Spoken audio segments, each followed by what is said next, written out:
कैसा कंट्री है और पुर्तगाल में भी आने का कोई फायदा नहीं है। इतनी ज्यादा रिस्ट्रिक्शन, किसी को टीआरसी कार्ड मिल रहा है और किसी को प्लेट में मिल रहा है, और जो बेचारे और ज्यादा टैक्स वगैरह पे कर रहे हैं उन बेचारों को लाइन में लगा दिया, और उनके साथ बहुत ज्यादा नाइंसाफी भी हो रही है और उन लोगों को कंट्री आउट भी आ रहा है। ये हमारे एक हसीब भाई भी हैं, बहुत अच्छे इंसान भी हैं, ये मैं कमेंट्स ऊपर लगाऊंगा भी।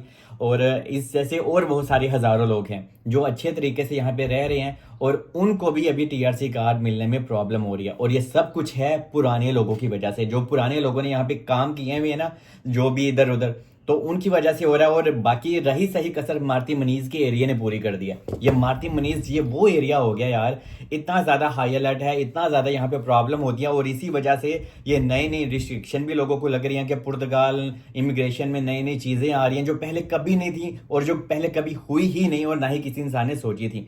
एनीवे हुआ क्या है और अभी क्या हो सकता है कि आप लोगों को कंट्री आउट दरा दर आएंगे। मैंने कल भी वीडियो डाली थी और उनमें से अभी एक हमारे दोस्त भी हैं, इन्होंने क्या कमेंट्स लिखा हुआ है कि ये एक इलेक्ट्रिकल इंजीनियर हैं, ठीक है, और लिस्बन में ये काम कर रहे हैं as a electrical engineer from the last 18 month and 18 महीनों से टैक्स भी पे कर रहे हैं और ये बहुत अच्छे तरीके से रहते हैं, रूल फॉलो करते हैं। ओके, तो ये बहुत नाइंसाफी है। जो इंसान अच्छे तरीके से रह रहा है, टैक्स उसके दरादर जा रहे हैं, उनके साथ तो ऐसे एटलीस्ट नहीं होना चाहिए। तो इन्होंने आगे क्या लिखा है कि I get a job after when I was in Denmark, was doing study there in master and then move here.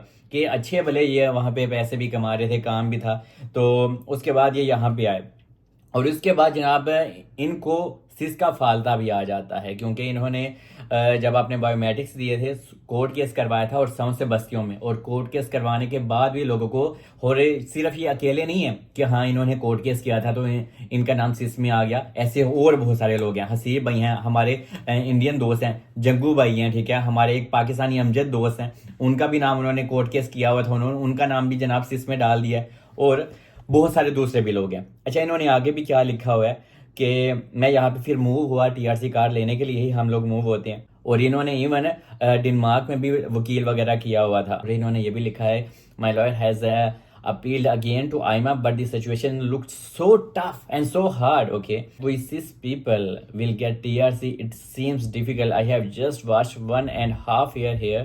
हमसे अच्छे बगैर वीज़ा वाले लोग हैं जो टीआरसी कार्ड उनको मिल गया है। और ये चीज़ आपने जो हसीब भाई कही है ये ठीक ही आपने कही है, लेकिन जो बिना वीज़ा के भी लोग आए हुए हैं उन लोगों की फाइल आपसे भी ज़्यादा रिजेक्ट हो रही है जो वीज़ा के साथ भी आए थे। तो मैं आपकी सिचुएशन समझता हूँ, ये बिल्कुल अच्छा नहीं है और मेरे लफ्ज़ आपको क्या ही तसल्ली दे सकते हैं, लेकिन मेरा अल्लाह जानता मुझे बहुत दुख हो रहा है, क्योंकि यार यहाँ पे हम लोग इतना ज़्यादा सर्वाइव करते हैं। पुर्तगाल में रहना कोई आसान काम है, और यहाँ पे जो पुराने लोग हैं ना, अल्लाह की कसम वो अमीर हैं यार, उन्होंने इतनी धोखेबाजी की हुई है, इतनी जंटी की हुई है ना उन्होंने, तो उनकी वजह से हम जैसे जो लोग हैं उनको भी प्रॉब्लम हो रही है। We are facing all the problems. Okay, we are paying here tax, we follow all the terms and conditions here in Portugal and we are really good citizen here. Okay, and just because of few and bad peoples we are facing lots of problems. ये भी बहुत ही ज़्यादा बुरा हो गया कि यार यहाँ पे जो नए आने वाले लोग हैं वो अगर आप आने का सोच रहे हैं तो मैं आपको रेकमेंड नहीं करता, क्योंकि यहाँ पे अगर टीआरसी कार्ड ही नहीं मिलेगा तो क्यों यहाँ पे लोग आएंगे।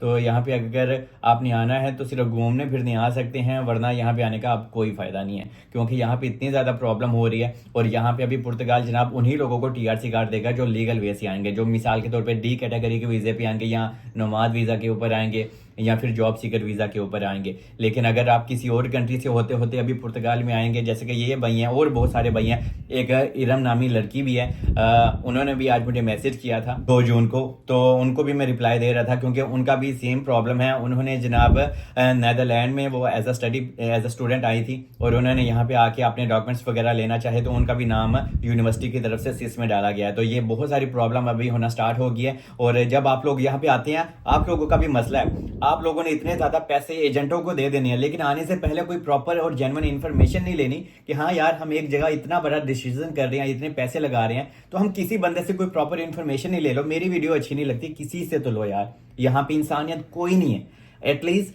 जब आप इंफॉर्मेशन लेके आते हो आपको पता होना चाहिए कि हाँ भाई हम ये काम कर रहे हैं, इसके साइड इफेक्ट क्या हैं और क्या हमें टीआरसी कार्ड मिलेगा भी नहीं। आप किसी इंसान से कोई छोटी मोटी पेड कंसल्टेंसी भी ले लेना तो उससे आपका नुकसान, बड़ा नुकसान होने से बच जाता है। तो इस वजह से आप यहाँ तो यहाँ पे आई ना, अगर आना है तो यहाँ पे ये सारी चीजें आपको पता होना चाहिए। और अभी जो नॉर्मल नॉर्मल इमिग्रेशन बहुत ज़्यादा लोग ये भी क्वेश्चन करते हैं कि कब ओपन होगी, तो इसमें अभी आपको कुछ नहीं कहा जा सकता क्योंकि अभी महीनों लग जाएंगे, क्योंकि पुर्तगाल आइमा पहले तो पेंडिंग केस को ख़त्म करेगी और लोगों की फाइल और ज़्यादा रिजेक्ट भी हो रही है और करेगी भी, और जब ये सारे मामला ख़त्म हो जाएंगे तब ये देखेंगे कि आगे हमने इमिग्रेशन को लेके क्या करना है, क्योंकि ऑब्वियसली यहाँ पे अभी एग्रीकल्चर में इनको ठीक ठाक ना दशका लगेगा और लगने भी वाला है पुर्तगाल आइमा को, लेकिन बहुत जल्दी इनको एहसास हो जाएगा कि इनको एग्रीकल्चर में बंदों की ज़रूरत है, इनको दूसरे, क्योंकि पुर्तगाल का बहुत ज़्यादा हिस्सा एग्रीकल्चर के ऊपर भी मुनहसर करता है, क्योंकि यहाँ पे जो कंट्री चलाने का जरिया एग्रीकल्चर भी बहुत ज़्यादा अंदर मायने रखती है। तो यहाँ पे जब लोगों को टीआरसी कार्ड मिल जाता है तो वो एग्रीकल्चर में काम नहीं करते, तो जब